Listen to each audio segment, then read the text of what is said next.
Welcome to the Epik. And it's like everybody ends up going up the stack.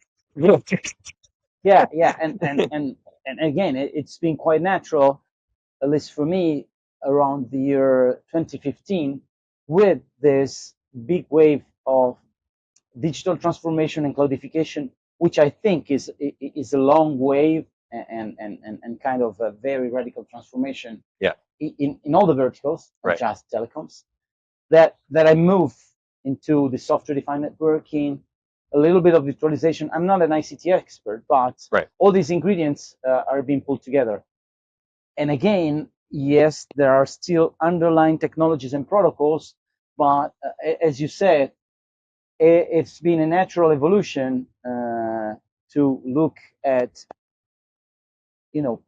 more structured concept like a service, like a service on the network that, of course, is supposed to serve a higher goal, which is offering a given service to the end customer, and so Right. in improving their life.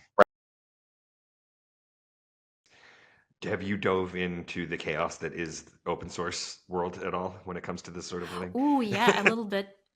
It's very exciting. So yeah, there are different open source licenses that have different terms on how the open source material, like open source software, can be used. Whether it can be used for commercial purposes, whether you can incorporate into your own product, and whether you need to publish the resulting code in repositories. Those are very important things, and that is actually one of the claims in the GitHub Copilot copyright infringement case against GitHub, Microsoft, and some other defendants. I don't think I've heard the whole details about this. What was? Ooh. And that's a huge thing too. Like, I feel like, because again, I'm actually an engineer who ended up like working with people, and so they're like, "You're in sales now," right? So, but I'm always fighting that. If I feel like if I lie once, just once, I'm a used car salesman, because I feel like people are just waiting. Like, when is he going to bullshit me so I can call him out, right? And so I literally know you'll never hear me BS you. I can't, and it's not because I don't want to. I totally want to. In all other areas, you just take it out all. You take it out on Matt. I know. I take it out on Matt all the time. BS everywhere. But when I'm working with somebody, I don't feel like I have that luxury. Even though it'd be so much easier to like cut some corners here or there, because it just immediately people are going to be like, "I knew it. He's a salesperson."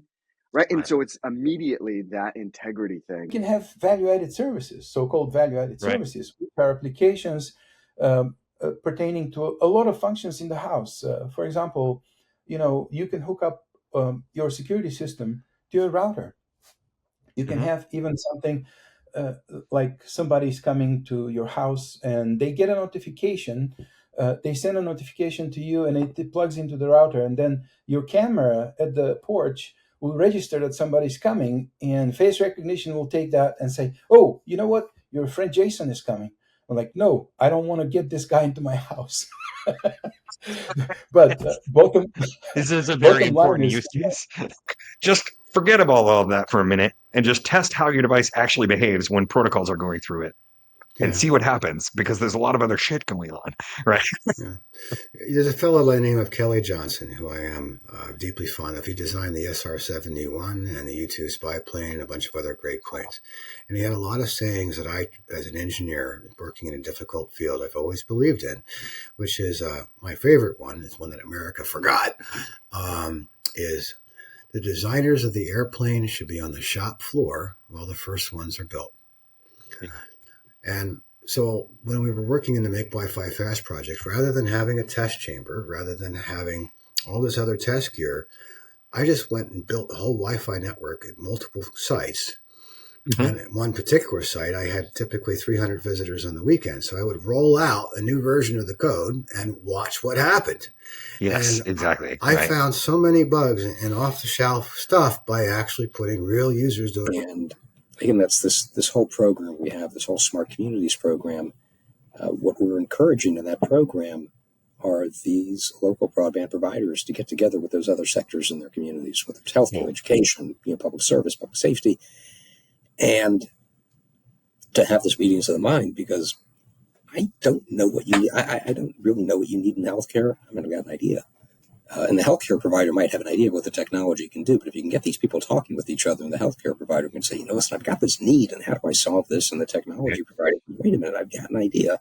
Or I know of a technology firm, and it's whether it's video conferencing, it's whether it's virtual reality, augmented reality, which is all getting bundled into telehealth these days.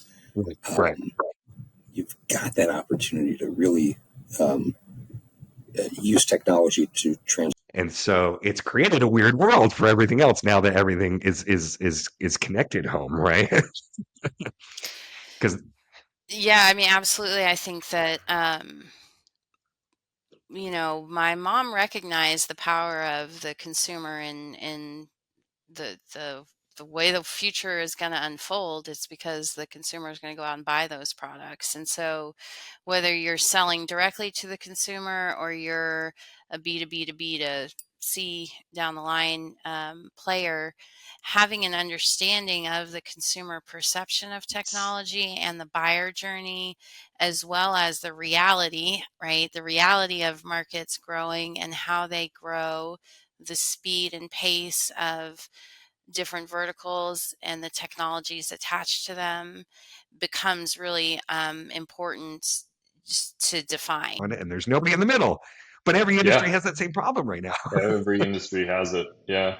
You have quite a divide between entry level and highly skilled, lots of experienced people. And I don't know the right answer to getting people to even to the middle in cybersecurity other than time. I think I probably said the last time we talked that in about 3 to 5 years, we're going to have a whole bunch of pretty qualified candidates. Oh yeah, and I still think that's true.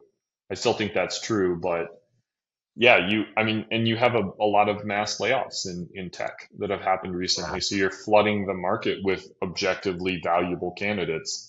Right. But at the same time, those people can struggle to find a job. Right, where we have market forces where companies are not growing incredibly quick. They're big. It's bigger than the tech sector. So it's hard to hire somebody from a budget standpoint unless you're doing really well. And at the same time, there's an incredible amount of highly skilled people on the market looking for jobs, competing for the same spots. Right. And where does that leave the person who just got out of college and is, But we also found out that all of them still wanted it to exist. Which was this weird dichotomy of like, we hate it, but yeah. One person was like, we're trying to get rid of PCAPs. We're trying to get rid of them. We don't want them. We're trying to do all these things. And I was like, okay, so you could go without them. And they were like, well, no, obviously not. We have to have that. And I was like, well, there it is. Like there it is in a nutshell. Like people try to avoid it but really that's the thing, is it's still there. I look at it as kind of like the written word, right? Where the PCAPs are what happened, and sometimes you just have to go look at them, no matter how much parsing you have to rip through, and how much monitoring software you put in, all of this stuff. You at some point you have to go look and like, where are the receipts? Where are the things that actually I need to go see the things that were actually on the network? Tools make mistakes, that they're picking up the wrong things, they're getting confused, and you can go back and actually do the fidelity part of it and see like, nope, that we 100% mistook that. And that's how they are managing your experience. And it's getting better, right? the more data they have. The more data, the more actually it's less headache for the customer, because think about this. Before that, adding a service or connecting to an ISP provider, you had to wait for a technician to come to your home, to connect you to the wall, to do something at the street or whatever. To the point where it became a joke, right? It was a running gag. It's like, oh, well, I guess they're going to be here between now and June. Yeah. It's become really hard to maintain a clean brand these days with so, you better be prepared to be authentic, right? Because it's, man. Is it hard? The dark circles under my eyes. Yeah. I didn't know. You know what I realized? I realized it's a lot less. It takes a lot less effort to be authentic, right? Because then you don't have to worry. It really does. Yes, right. It You don't really have does. to worry about this kind of stuff. Like, and you get it, right? And that's like half the point of me doing this show is that story. Yeah. Right? Yep. And I've experienced it over and over and over again.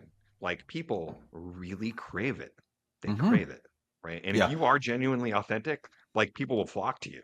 Yep, absolutely. It's totally amazing, right? And so I try to do it in standards, right? And not just in standards, but here too, and also like on LinkedIn, right? Yes. And my first experience with LinkedIn was like, okay, it's everybody just talking about business stuff.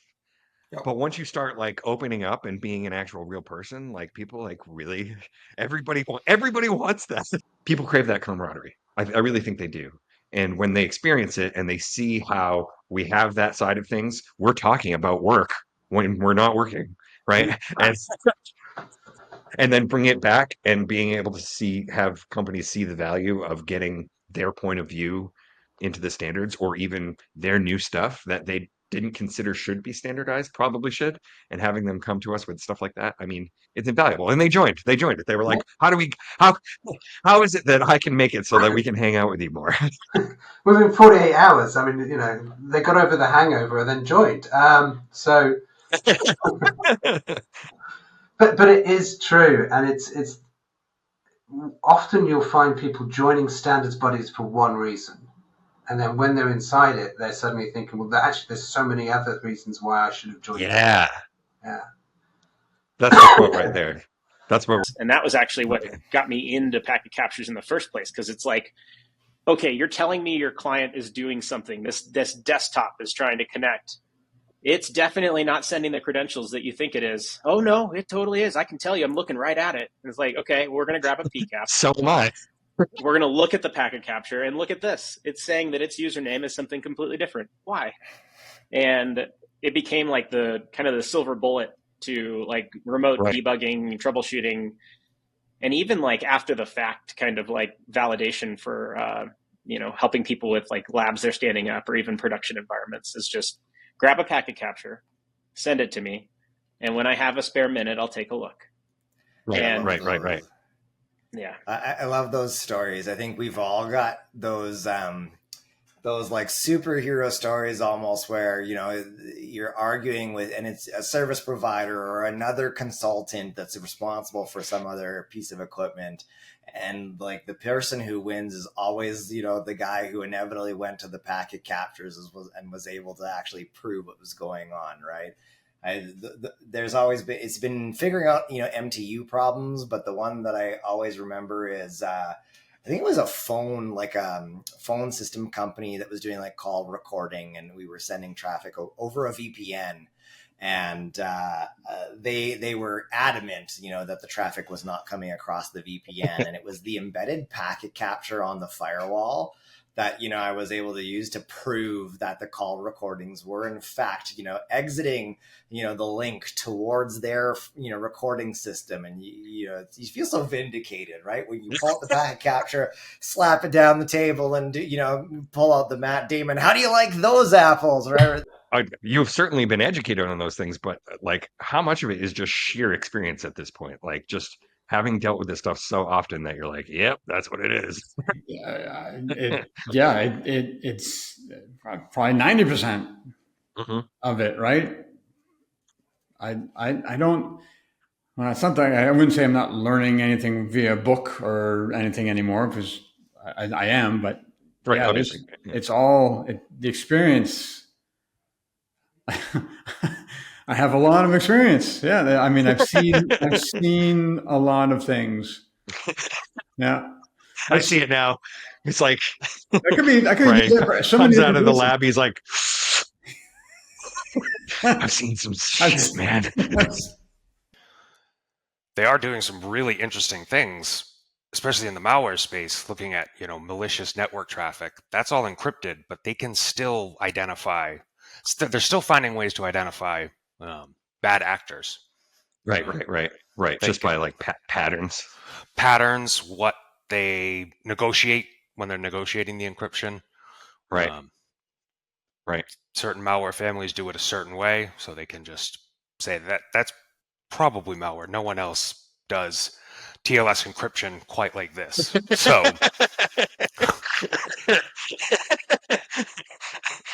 well, actually, no. So that's a great segue, because over the course of the time that you've been here, and knowing just what you've known about networking, you have basically by accident become dive completely into cybersecurity stuff, right? somehow, I'm not really sure how. Yeah, and so for that reason, I feel like it's really interesting. I think so if you and I were both asked independently, separately, and without corroboration, or collusion beforehand, we'd say this is a really interesting industry, and we've never been bored. There's always, if you are, do something else. You go after some effort and compromise a home. Right. Still, there's a limited amount of things you can monetize as a cyber criminal, because it's So for the most part, they're trying to use them as bots. Yes, they kind of harness them for something else. Right. And because the gateways are now basically as powerful as a fully functioning computer. And a lot of bandwidth. Yeah, exactly. So if you really want to run a denial of service attack, hey, where's the 10 gig XGS PON gateway? I mean, you need way less to cause a lot of harm. Right. Thanks a lot, Fiber guys.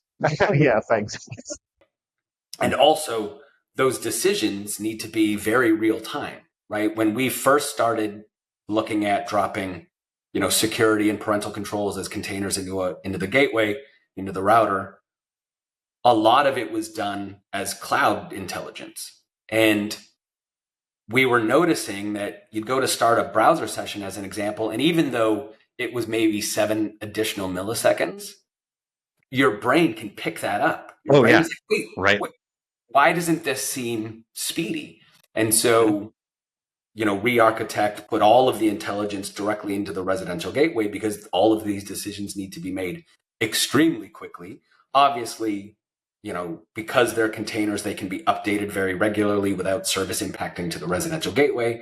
There's always going to be a time when you're like, hey, I haven't seen this thing before, right? So you go and check with the cloud to see if there's updates.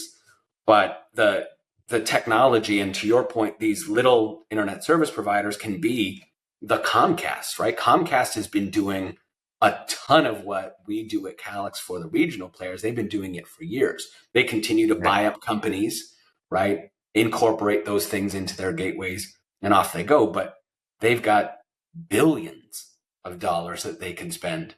And so for us to be able to bring that same and sometimes even more forward thinking, because we can pivot faster than, say, a Comcast, has been great. I was at the same Connections conference last week, and we were sitting doing a small ideation session. So it was one of our partner companies and joint customers, about 12 different joint customers inside the room. And 2 of them near the end said, we really appreciate that you make us look like industry giants to our communities. We're just tiny little, but with your innovations, your technology, your partnership, we look like industry giants. It's pretty crazy.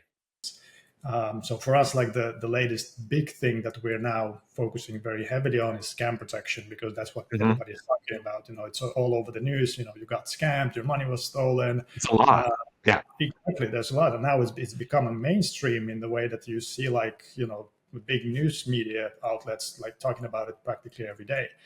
So we're trying to tackle that angle as much as possible by adding SMS scam, email scam, WhatsApp scams, telegrams, all those kind of different channels that you can kind of get those links or get those files, or social engineering requests and so forth, and try to kind of understand how that part works and protect the customers as much as possible and create awareness, which is actually the most important part, because when you tell people that something is happening, they're more kind of vigilant and try to understand it themselves more, rather than just, if you just tell them, hey, there's this bad thing happening without explaining them what it means for you, nobody really cares. People don't really, in all our surveys, everybody is saying that When you ask them like, yeah, will you protect yourselves? Yes, everybody wants to protect themselves.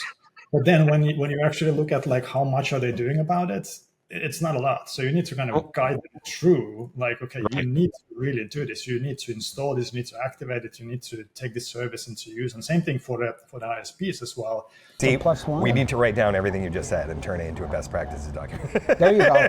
Yeah, it's there's a lot of great things you can do if you're willing to be proactive and do the work up front. Yeah. And it's very interesting how easy it makes cross-organizationally in the back end. Mm-hmm. So even doing requirements on devices, if you have your requirements and you do it really good from an architecture perspective, spend the time, very detailed. The vendors now know what they need to deliver. There's no ambiguity. The test team knows what kind of test plans they have to set up, right? Mm-hmm. There's no ambiguity. They know what the requirements are. They have to test all the requirements to make it, so there's no ambiguity, right? Right. And every time you change the requirements, you're always working the test teams anyways, update the test plans and everything, right? Operations, the same thing. Now, operational models don't change. You're not having a kind of, a rolling spectrum operational models because it's the same functionality. They know. They don't have to keep fighting with everything changing. One of the reasons why, for me, part of my brand is packet head, because that's what we called packet heads, right? These are the people that could read the packets. And it was very advanced, very expert. You had to be just a storehouse of RFCs. You had to have decades of experience if you knew what you were doing.